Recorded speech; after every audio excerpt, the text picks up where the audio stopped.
Hey, Cowboy Rick, I see you there. How's it going?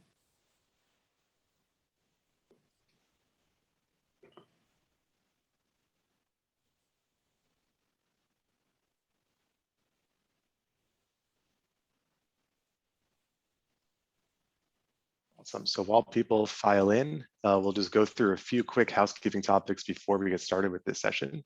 So this is going to be recorded and available on StartOut's YouTube channel after the event. So don't say or type anything that you wouldn't want shared out there. And this is also a safe space for everybody. So we ask that you respect each other and our speakers in the chat. If we find anybody that's disrespectful or rude, you'll be removed. That wouldn't be fun. And so let's keep it clean. And a special thank you to our moderator, Krista, from the StartOut team for moderating the chat on our behalf. We'll get started in just a second.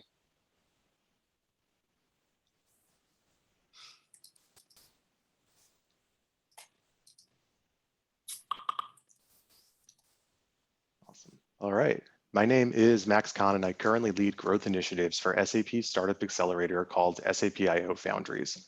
At SAP IO, we help startups launch and scale relationships with the world's largest enterprise software company, SAP, and have partnered with over 350 startups since we launched back in 2017.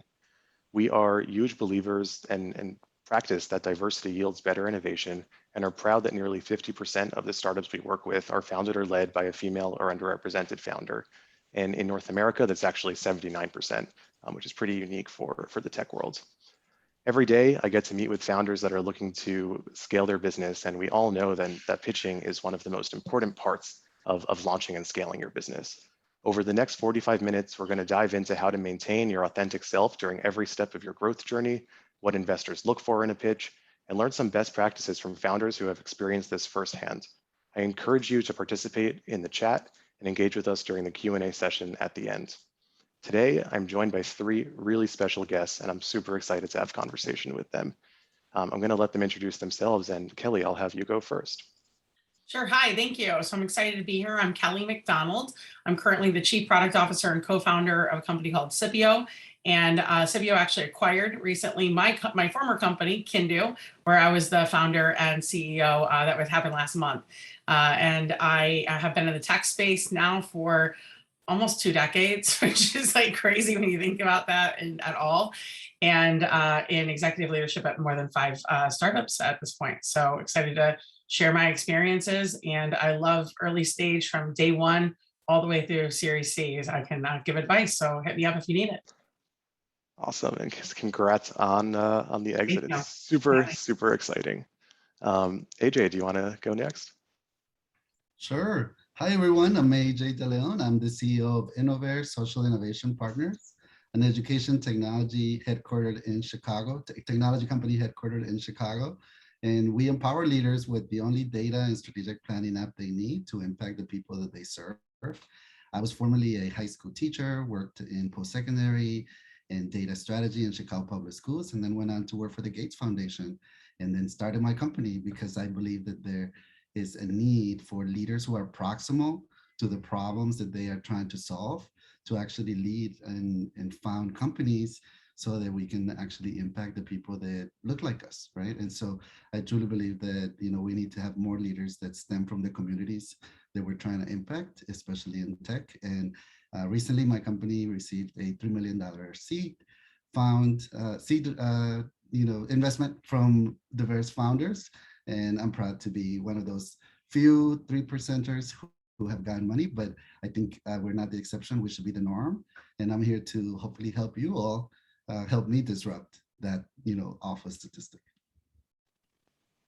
Fantastic. And last but certainly not least, Alicia. I'm probably I am for sure the oldest, so I could go last. My name is Alicia Castillo Holley.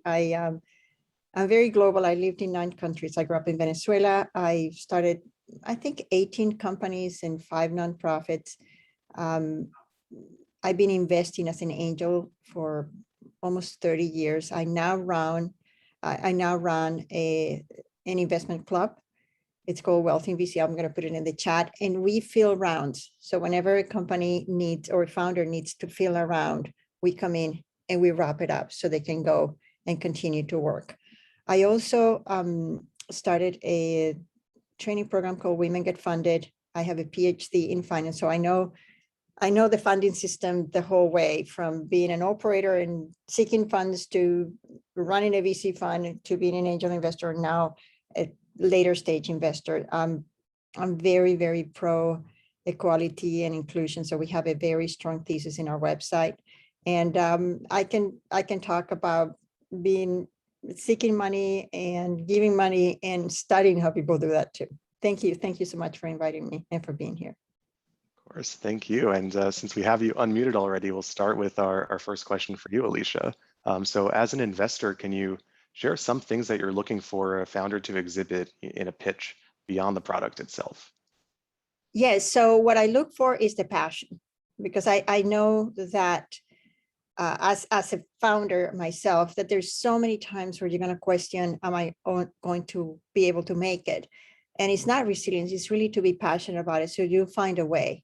And that's what I'm looking for. I'm looking to see what is the passion that you have behind that. The one thing that turns me off is when people say you're going to make money. I'm like, I'm going to make money anyway. I just want to know why I'm going to invest in you and not in somebody else. And it's not about the product. It's about what is your emotional, your spiritual connection to the problem that you're solving. That's fantastic. And for Kelly and AJ, on that note, as a founder raising money, can you share a little bit about what your strategy was for fundraising and how you discerned what type of investors to approach? Yeah, I'm happy to start. I think, for me, one of the things that was really important was that I also wanted to have investors that were also an underrepresented investor. I think a rising tide raises all boats in there. And so one of the key things that I spent time doing as I was going through my investor criteria was I was looking for women, people of color, LGBTQ plus folks that, I think generally we're having like emerging funds too. And partly because a lot of times they can't get into later rounds as well. And I think the funding gap is actually on both sides, right? So you have the funding gap for investors and you have the funding gap for underrepresented founders. And if we can marry those two things together, then when those companies win together, then everybody can put the money back in and reach back again. And I think sometimes as a founder, I can tell you it's really hard to do this because you're talking to people who don't really have dry powder to put in. They can only write limited number of checks a day. So you also, I see why a lot of people just don't go that route and go an easier route. But I think it's worth the extra time and effort because then you can sleep good at night and you're doing right for, like AJ said, we're going to disrupt this whole thing because we're taking that extra initiative early on. Yeah, I mean, ditto to everything she said. I think that, in my case, all of my investors, have people want to have a diverse cap table. Like my cap table is inverted. Actually, like 90-something% of my investors are people of color, women, etc. So I think for me, that was my strategy. I think that going back to what I said initially when I introduced myself, and to Kelly's point, we also need to support those LPs and those funds that are trying to, disrupt the ecosystem, right? And so for me, initially I started recruiting or had on my list, all sorts of funds. But then as I started meeting with them, I saw that there were just like I guess a conflict in values, to be very honest with you.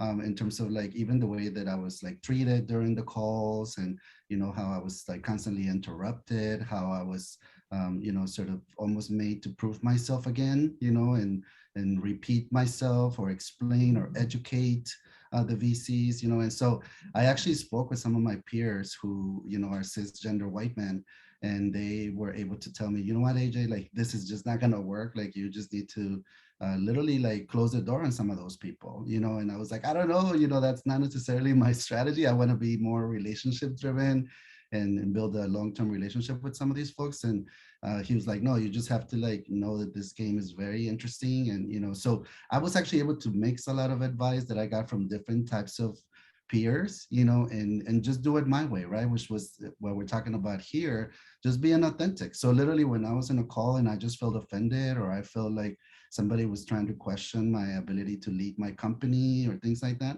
I would raise that issue during the call. And I'd be like, I don't think that this is going to be a good fit for us. You're not the right investor for me. It doesn't seem like I would get the type of coaching and advice that I would need to really grow as a leader, you know, from you. And I would kind of put it on them, or I would also question them sometimes on, you say that you're about equity, but I'm looking at your investments and I don't see anybody who looks like me on your portfolio. So can you tell me about how you've helped a leader like myself, you know? And so sometimes giving them the opportunity to sort of prove themselves, for lack of a better word, you know, is important, because unfortunately, you know, there is a power dynamic, right? We do live in a white supremacist society where there is certain norms, right, that we do have to change about who has access to power and money. And I think that some of us who are in the room, whether it's virtual or in person, have the opportunity to truly now question that and say, okay, you know, you say you're about equity, let's walk the talk, you know, and let's see how you're gonna do it. So honestly, for me, Max, my strategy was very clear. Like, number one, go after the people who look like me, who are, like Kelly said, trying to also rise. Second, like Alicia said, you know, make sure that we're building that relationship over time and that we have not just sort of the short-term game, but the long-term game. And third, you know, when people are just not aligned to your values, regardless of their money, not all money is good money, you know, and it's okay for you to walk away and say no. Yeah, and if I could just add on to, you know, a quick anecdote, there is like, we actually had somebody who had said, well, how do I know that a female founder can get funding later, right? And I was like, I don't want this guy's check, right? Even just like the concept for him of that's a reason that's on his list to even consider on there. I was like, yeah, I'd rather not have it, you know. And though I will tell everyone who's listening today, is like, as I've gone through the entire cycle, and I'm sure Alicia and AJ can also both back me up on this, the last thing that will matter later after the check is written is the actual money when it comes to the relationship with your investor, because there's so much more that you need from your investors that, like, the money, like Alicia said, she can make money anywhere. You can get money from a lot of different places. Like, you're going to need their advice, their coaching, their connections, their real investment in you and your business as a company is not just the cash. It's nice to have, and you need it, of course. That's why you're fundraising, but there's a lot of places to get that. Yeah. And I will, Alicia, did you want to chime in on that? I do have just one little anecdote I want to share. You can start the anecdote. I want to Okay. listen to that. Of course, I have a lot of stories. I'm 60, but you know, I've been trying to do these for decades. But let's hear your story. Oh, thank you. No, I was just gonna say something real quick. And you know, one of my advisors said, AJ, a great strategy is to say to people that you're not raising. So actually, my first 6 months, I was sort of like a quote unquote a pocket listing. I would go to different events and I would talk to people, and they would be like, "Oh, you're doing so well. Like, the progress is great. How much are you raising?" And I was like, "I'm not. I'll talk to you when I'm raising, you know, in about 6 months or so." And so I sort of created a buzz around, you know, when you tell people who want to give you money that you don't want their money, it's like they don't understand. Like, it confuses them. It like sets them, you know, it sort of like, you know, rock the boat a little bit. And they wonder, like, oh, why not? Why don't you want my money? Is it not enough of a, you know, a smaller, do you want a bigger check? And I literally had that happen to me, where I didn't take somebody's $250,000 check, and then they came back with $1 million check. And they were like, would you take my $1 million? And I was like, actually, I don't know, you know? And I ended up not taking that money from that particular firm, you know, because I was already oversubscribed and I didn't want to, you know, dilute the company. But that was actually advice that I received from my first 3 to 4 months, I was out there basically pitching, but not really pitching. You know, I was sort of pitching for advice. To your point, Kelly, when my last ask was not about a check size. It was like, I want an investor, an advisor, a champion, you know, relationships, etc. But they were like, well, don't you want my money too? And I was like, we can talk about the money later, but I really want to see where you can connect me, where you can help, etc. And that honestly was my strategy as well, to tell folks that you're not raising initially, and to Kelly's point, build a relationship first, and then the money will come. That's fantastic. And a question for, you know, for all of you to follow up on that is, you know, what are some questions you might ask during that initial call, right, between an investor and yourself, or between yourself and a founder, that can help you gauge it, you know, the gut fit, right, the gut check. Is there a fit between, you know, the values of that investor and your business? I'm going to take is that okay? Yeah, thank you. So there's different stages of things. And I started the first seed capital fund in Chile. I'm not from Chile, but I lived there 7 years. So you have to decide if you are talking to somebody who is starting as an investor or somebody who is leaving as an investor, which is more like I am now. I invest in later stages, not because I don't believe it, it's because I'm old. So, I'm not going to forget where I invested. And that everybody laughs at that, but that's the reality. I don't think it's that funny. But so you have to sort of vet the investor. And one thing that people don't talk enough is that investors are people too. So we're putting our money into your company. And I think the first thing that people should do when they're raising capital is stop watching TV, stop watching Shark Tank, because investors are really kind Right, people. Shark Tank, right? Yeah. Yes, because we're putting, we're really trusting people. And the reason why most investors invest in companies is because somebody believed in us, somebody helped us. So it's very emotional. So when you go to ask for money, you sort of have to separate things into buckets. One is the strategic investor, which is like the ideal investor.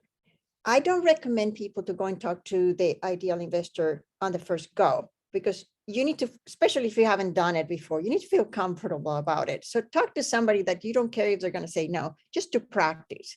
And then try to fine tune your own voice, which is what this session is about. We're not born raising money. So just be kind to yourself, like, oh, I screwed up. But so sort of practice with, like, the first ones you don't care. The second ones are like, okay, that would be great. But then practice a little bit before you go to the last one. And you have to make sure that you know why you're doing this. This is the most important thing for any investor. Why are you doing this? Making money is not the answer. It's creating value for society. And value is much, much bigger than just money. And everybody who's here talking has been able to do that because they were able to find a way to add value. And the other thing is that pick your investor. And, I don't invest in all the companies that I would like to invest for many reasons, but I still can help an entrepreneur.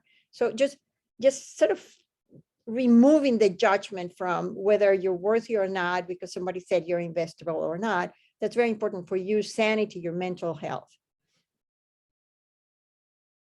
Yeah, I would really agree on that too, of like the self-care you have to do is like almost, you can't worry about the no's. The no's are going to come. Actually, it's just like a part of the process, and you can't take it personally either. I think, because ultimately, especially when you're talking to like an angel investor or a smaller fund, because like they're going to have a very limited amount, and you only want someone who's going to be as passionate as you are about your problem too. And I think that's one other piece is like, you narrow it down to like who you want to be in your, realm for the next 5 to 7 years, really, right? At least. And then I think you also have to realize, like, rarely do investors actually go outside of what they know and understand. So really understanding like what their investment thesis is, the things that they care about, the problems they want. And like, this is like the hardest part of fundraising, is all of like the pre-work that it takes to know if you should even find and spend some time. And I think a lot of times I've said, like, investors watching me trying to just do this versus all the other things you'd be working on, they would probably just say, hey, there's got to be a better way to do that whole process. I'm sure of it. So someone go start that company. But I think ultimately that passion that, Alicia's talking about is key. It has to come through. And I watch a lot of startup pitches, and I, mentor a couple of programs. And one of the things I find is like, a lot of times people are just like, okay, here's my problem, this is what I'm solving. And if you don't come with like some energy, especially over Zoom, in this current COVID world, it's going to be really hard for you to energize that person. Because when they leave the meeting, if they're not thinking about you later, then that's a bad sign, right? And you also want to be thinking about them and that conversation. So like, I like to send the deck ahead of time. I want to know like what intrigued them about my company, like why are they even talking to me? And, I had a guy tell me that one of the reasons he wanted to talk to me is that he'd been traveling in Asia and saw people pitching vegetables on like Instagram Live, right? And he was like, this whole thing, just like, I can't stop thinking about that. And I was like, yeah, that is crazy and wild. And I want to know more about that too. And we had a really long, great conversation around that. And so I think like, you know, that was like a year ago. That conversation still sticks with me when I think about all the possibilities of my business. Like he taught me something, I taught him a couple things, and that I think is the value you want to find with people. Fantastic. You know, something that stood out to me during the opening session of this conference was when Rachel was talking about how when she was raised, right, her mom always said, you know, don't talk about your identity, don't talk about politics, don't talk about who you are at work, right? Always talk about, you know, what can you do to help, you know, serve your boss. And that's a mentality that's been, you know, around. And of course, we, you know, we're lucky to be living in a world where that is no longer the case, but it's still very much prevalent in a lot of circles. And I was wondering, you know, for you, did you leverage your identity during your fundraising process? And if so, how did you process that? Oh yeah, I mean, for sure. I think like the keynote, you know, or the opening keynote was saying, speaker, you have to lead with it. I think right now, you know, as Kelly was mentioning, this is a different game, right? Like the society has gone through a reckoning. There is recognition that diversity is important. It's always been important, but now there's money right behind it, and there are expectations. And to be honest, this also kind of connects to your previous question. One of the questions that I would ask my potential investors is like, what is your vision around DEI? What is your vision around equity? And like I said, questioning, right? Like they're true. As Alicia said, you know, it's also about a mutual passion, because they too, especially if they're also trying to make a mark in the VC space, you know, many of them are. And I know like my lead investor, you know, Marcos Gonzalez, shout out to him from Bambus Ventures in LA. You know, his LPs are Apple, Twitter, PayPal, Bank of America, et cetera. And, you know, I'm presenting at his meeting actually next week, you know, so we are part of like what Kelly's saying, you know, it's all a chain, you know, and so for us to be able to support them, you know, you also need to ask them, right? Like, what are they trying to accomplish? Like, what are their goals? And to Kelly's earlier point, and Alicia's, you know, when there's the sort of alignment there, I think that's really powerful. So that goes to some of the questions that I would ask them is like, where are you trying to go as a fund? You know, do you have, I know that you haven't invested in an ed tech company. Why are you looking at our company? You know, or what goals do you have for our company within your portfolio, et cetera. So it's a mutual sort of like I guess I'm not like definitely an expert in this, but like a dating situation, right? Where it's like gotta be a win-win for both of us. And I think initially, Max, to be honest, I think there was a power dynamic where I felt like I was sort of asking them for money initially, and then in the middle it kind of turned into like a more mutual thing, and by the end it was like, okay, why are you good for me, you know? So I think it went through like a stages, right? And to Alicia's point, you don't know how to do this, so initially you're like, oh, I'm just lucky to be talking to you, sir, you know, and then at the end you're like, wait, why should I take you $1 million?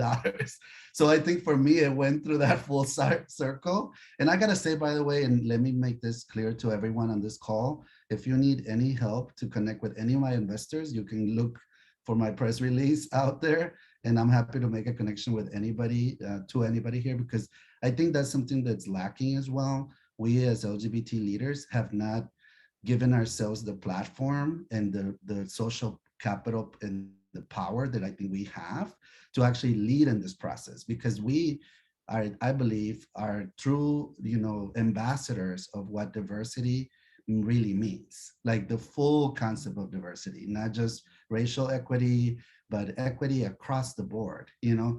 And like I recently met like a sister of mine, I think she's on the call, who's like a trans entrepreneur, and like we don't think about the people who are not in the room, you know what I mean, and who are having a hard time even thinking, conceptualizing themselves as an entrepreneur, and like, and then having those conversations. And to your point, Kelly, like being judged, right, by your appearance or your pronouns or whatever, like that's a whole different thing that I think we haven't really named. And I just want to name that because that is actually a question I would ask my investors if I were someone who's different than maybe what I am. You know, I would say like, okay, do you have someone like me? How have you worked with people like myself? You know, put them on the spot a little bit, because I think that's going to give you power and leverage in the conversation, which is always helpful when you're raising money. Yeah, and I think like, so when I first came out, my best friend said to me, "Are you gonna be this person who's like, hi, I'm Kelly and I'm gay?" You know? And I kind of think that that is true. I was like, what? Why would I do that? And she's like, I just think that's who you are. And it kind of is at this point in my life. And one of the, Oh, so what it's if it definitely is? all over my deck. Yeah, it's all over my deck in there in terms of, you know, LGBTQ founder. It's on our Instagram that we're an LGBTQ founder and Asian owned business, right? My co-founder is Asian. And on top of that, like to me, one of the pivotal investments that we got as a company was through Angels. And it was a smaller size check compared to some of the other checks. But for me as a founder, like I think it was like one of the most emotional checks to get, because you were just like, okay, great. Like I got this like, you know, connection that I really care about. And, you know, we're going to help each other out in this world. And that was like a really important investment for me as a founder to get. Yeah, and she actually connected me to Angels, and I got a check from them too. That's right. So Yeah. that's another thing that like we have to help each other, like connect with each other, investors, you know, to that point, and people like Alicia, right, who have been around. It's not that you're old, Alicia, is that you actually have the experience that we Oh, need, I right? don't mind. And you've navigated the complexities that we all have not yet seen. So I think for us it's important to do that, you know, to share like what we've learned, because it is a new population. Only a certain you know, very small percentage of leaders are getting money, and whether they're LGBT or otherwise. And I think, you know, that's something that we really need to change, like I mentioned at my intro, you know, but fortunately we have people like Alicia who are helping us pave the way. I'm a member of Angels too, so I love them. Thank you. I haven't invested in you guys. I don't know why. And the funny thing is that in my investment club, we have people who are accredited investors who's never invested as VC or angels. So we made that connection, that bridge. Unfortunately, I grew up in a time where if you were gay or gay ally or something like that, you were going to hell. You know, this is very personal to me because my brother took his life because he was gay, and that's like, what, you know, it shouldn't be that way, and everybody's embarrassed and nobody talks about that. So people don't realize how lucky we are now where we can be open about it. But the one thing that I want everybody in this call to listen to is that people who have not done this are not qualified to give you advice. They're not. Disqualify them, because so many people told me you can't do this. And then I had to get in my mind, translate that into, I don't know how to help you. It's not that you can't do this. So this is very critical. And everybody here is so generous and so giving and open. It's because the only way we're going to progress in society is we give each other's hand. And it's the people who have been able to do that that can say, hey, this is how you do it. So don't listen to people who say, like, I've been looking at the questions. Well, how do I do this? Go ahead and get your butt out of your chair and start calling people. And that's the only way you're going to do it, is just taking action. But don't follow the advice from somebody who has never done it. Just disqualify that.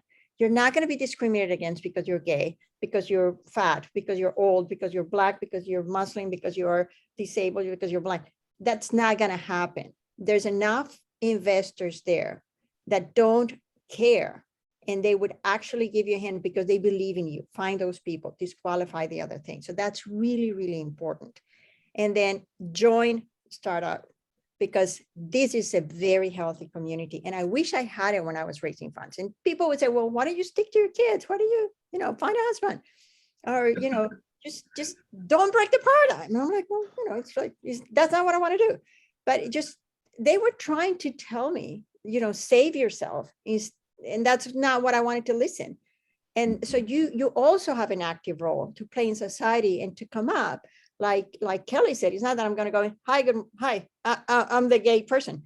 It's just be open to yourself, authentic. There is enough people in the world that are open to that. And we need more people to talk openly about that. And I am so thrilled to see this change.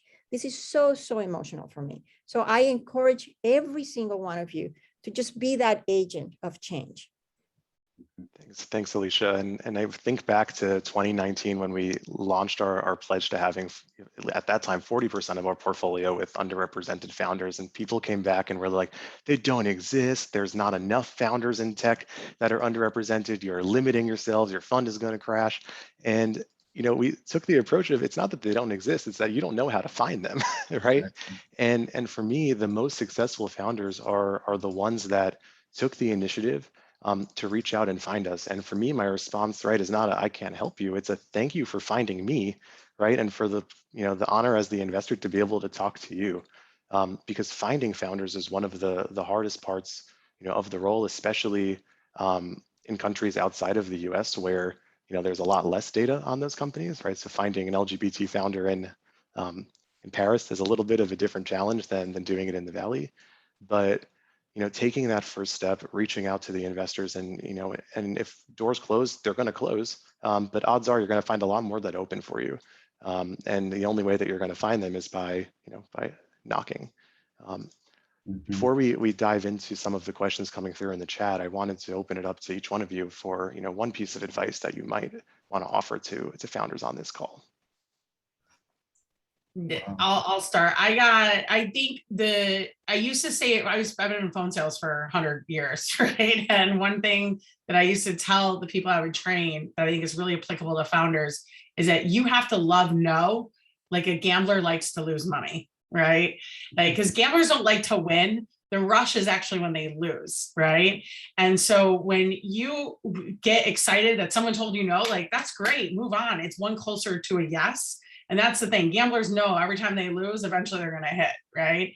And so if you can get that mindset as a founder of like, as I'm out here raising, you got to do that. And then the second coupling part of that is like, love the no and have the support system around you that you can pick up the phone and be like, I think this was a really bad pitch and I just feel bad about it. And I need someone to put me up really quickly and tell me that I'm great right now, that I should keep going. And because if you have that, then you're going to be fine, because it is a hard process. And so, protect your mindset, but love the fact that if you said no, you even got in front of them, you got someone to a decision, and that's okay. Like, move on, next one. Yeah. I agree with everything she said, and then I'll give you 3 pieces. So the first is really think about you personally, and like sometimes we're not, especially CEOs, like the folks that are like the brand ambassadors who are going to be talking to the investors. We're very self-critical, and we're always trying to like iterate our pitch and iterate how we're doing in our work, and how we're like what Alicia was saying, trying to please everybody, right? And so get rid of that right away. Like, just release that. Just say, you know what, I'm gonna show up just the way I am, and it's just they're either gonna like me or not. To kind of like to Kelly's point. And I think that's good advice for like regular life, right? But especially when you're fundraising, just be okay with you, and just know who you are, though, because they will rattle you. Like, they will put like dangle a check in front of you, or they'll ask you a lot of questions about you that you may not have explored yourself. So make sure that you've done that, self-introspection before you put yourself out there. And if it's not, by the way, if it doesn't have to be you, that's okay. If you have a co-founder or someone else who can do it, the pitches better and do that work better, send them to do it, because it doesn't matter, right? The second thing is, I actually have a resource for you guys. I put it in the chat. I'm an ambassador for Lolita Taubes, who's a diverse, entrepreneur herself and an investor. I see Alicia knows her. And I'm part of the investor matchup tool. So you can fill that out, and literally it matches you with investors who, as Kelly mentioned, have the thesis, have the values, etc. And, I'm happy to like provide that resource for you.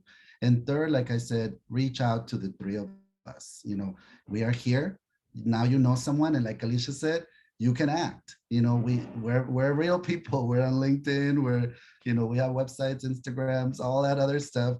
And especially Kelly, by the way, congratulations. She just got her company sold and acquired by a bigger company. She's living out the dream. We'll hope to see her be a unicorn one day. But I think for us is really, again, we're real people. We're here. So reach out to us. So those are my 3 pieces of advice. Number 1, know thyself, right? And if people don't like it, well, you know what? you know what bleep, it doesn't matter. Second, access that tool and really, fill it out. It's really easy. And third, reach out to us. We're here for you. Just want to say that I love Lolita's tool as well. I'm in 3 groups. One is, you're going to laugh at it. One is Muslim investors. I don't know if you know, but in Islam, you cannot profit from money. So that's really interesting. So Muslim investors. The other one is Latin Americans, founders and investors, and what I call BBL, brown, Black, and Latinos. And then, of course, angels and the LGBTQ community. So we share a lot of challenges, but I think a lot of them are in our head. So Lolita's, thank you for putting the link there. Lolita's is very, very good. The one thing that you haven't mentioned that I think it still needs to be reinforced is that when we have a business, we need to understand the flow of money of the business without the investment first. And then we ask for the investment to do the things that we need to do. But a lot of people think that they can make money just by getting an investor, another investor, another investor. My main area of expertise is life sciences. It's very common. So you ask for more money and you do this, and you ask for more money, you do that. And then after 15 years, you have a patent and you sell to a company. That's not the case in most companies. So you need to understand how you are creating value and how the company is going to be sustainable. And that is the one piece of advice that is just extra to everything that we discussed here. Perfect. Thank you all so much for sharing so openly. And we're going to dive into some of the questions that came through in the chat. And so we'll start out with the first one where someone asked if there are any differences in getting initial funding as a startup that's a service-based business rather than a product or tech startup. I can answer that. So when you have a product-based business, you have a logistic issue, and you need to be able to understand how you're going to fund the production, inventory, and delivery. So those are the 3 different things. So it's just an extra layer. So it's not, there's no much difference, but you need to figure out how you're going to fund that. And I would add also is this a VC backable business, or are you maybe looking for a friends, family, or angel type investment only? Anything that's not going to be $1 billion business, it's not going to get money from VC. So you really have to understand what the market of opportunity is. And then narrow it down, right? Because there's a lot of ways, maybe just even debt financing, or the local bank might give you some type of financing as well. And there's a lot of angels that don't need to be a billionaire when they exit either. So there's other ways to find cash and capital, but do not waste your time if it's not going to be $1 billion opportunity because they just want to invest. Yeah, and I'm putting in the chat another resource. I love these resources. I use this myself. This is also to kind of help you weed yourself out of, Kelly saying, any type of funding. So it's a rubric basically that helps you self-assess, am I eligible for friends and family funding versus a seed raise versus Series A, et cetera? What do you need to do to even be in the room and be in the conversation? So check that out. And if you are a services company, to Kelly's point, sometimes it is going to be more challenging, to be honest with you, to get a VC to back you. But you don't need a VC. There's also other sources of funding that can come from, there's a lot of organizations right now that obviously banks and financial organizations and others, philanthropic organizations, that can really help you. So don't also look at VCs as the only star in the sky. There's different places that you can get money from, and you should seek out funding from different sources as well. Thank you all. And I'm going to change around one of these questions because I think it's really getting towards something that I think is important. And the original question is talking about, how and where can someone take advantage of your connections, anything else you'd like to share. But for me, something that I think could be helpful is to hear from you advice on how you like to be asked to make an intro to somebody, right? And what are things that you like to have included in that request in order for you to be able to facilitate something? And also, what's your take on double opt-in intros versus not? So I would only ever do a double opt-in intro, first and foremost, just because I don't want to waste your time or theirs, on there. And so to me, basically, I'd like to meet somebody first and understand their business and actually think that it's something that, I think the person I'm going to intro in wants to see and, is part of their investment thesis. So for the most part, I try to understand what they're going after, first and foremost too. And then if I think it's a fit, I'll, send it to those folks. I think normally I need definitely a blurb on what your business does, what your traction is. There's a lot of different, I wish I had a resource already saved for you like AJ does. But if you actually go to Format One of my advisors and investors, they actually have a tool that will tell you here's how to write a proper introduction request. And if you can, write up those basic things, then I can, forward that information to the investor along with your deck link, and then they can tell me if they're interested or not, and then I'll let you know what they said. And if it's a fit, then we'll make that match. I put in the chat funding.wealthing.com. That's the application form for us. We share information with over 45 funds. You have to be prepared. We're not going to prepare you. There's a lot of free information around there. So we just don't have the time to do that. We see between 40 and 100 deals every month. So we don't have the time, but we have a team and we have not as good as Lolita, but we have our internal process. Lolita's list is fantastic. And then StartOut. So there's a lot of information there available. And I'm not going to take something that is unprepared because I don't have the time for that.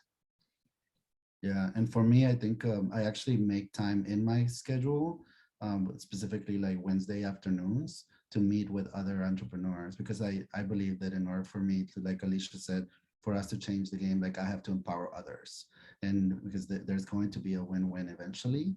And so for me, I actually have those times reserved so people can meet with me personally. And I do, to your point about what the expectations are, though, is that I usually send them those resources and have them sign up on those various pieces, as well as I want to see a lean canvas. What is your business?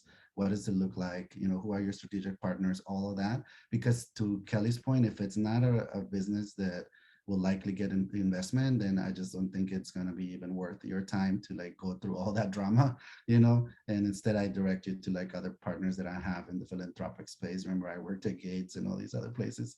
So it's I think this sounds more like a lifestyle business or something else that you can do. You don't need all this in your life, because it is, by the way, we haven't spoken about this, Alicia. There's a lot of, money that is spent to raise money as well. And you're going to need a whole legal team behind you to help coach you and help understand all that. So you're also going to need money to raise money. So you have to make an investment yourself in time and in resources. And that's to Alicia's point. You have to do your research, right, about what it all takes. Because as she said, the Shark Tank 5-minute pitch and you get a certain percentage of your company, and all, that's really not what's going on in the real world. There's a lot more to it. And like I said, I'm happy to, meet with anybody. But if you come in prepared, like Alicia said, to just have a real productive conversation. And as far as your last question about connections that we like to make and whether we're okay with that, I'm totally okay with it. I have relationships with my lead investors and they share my values about meeting people and they actually want deals. But I also don't want to send them someone that it's going to waste their time and it's going to ruin my relationship. So I think for us, it's I get to know the people, like Kelly said, but with the hope that you are successful. I always talk to people and affirm their idea and everything that they're doing, because believe it or not, sometimes people are destructive in comments, and I don't believe in that. I believe that everybody should get some sense of constructive feedback, but also I believe in radical candor. I'll care about you, but I'll also tell you the truth and be authentic. And I think that's something that a lot of people need. Completely agree. And radical candor is something I also take so seriously when it comes to talking with founders, because, it's important to give actionable feedback, right, as well. Beyond just, you can't do this or I can't help you. And I was wondering, as our final question, is there one, what is the type of feedback that you've received, that's helped you, kind of shape your next steps when it came to fundraising. We'll keep these ones quick. We have 3 minutes left. The feedback that I got was that I was not going to be able to make it. So I had to create my own process. But this was in, 28 years ago in Chile. Mine was actually celebrate the small wins. Like sometimes that's how you tell the story. If you talk about like the traction of your company, who you are, how you've accomplished things, and that gives you that sense of self-confidence that you need to lead the conversation, because I would say that's something that I didn't say earlier. I believe the most successful conversations I had for fundraising was those that I led, where I actually was in the call and that they were interested in what I was saying instead of the other way around.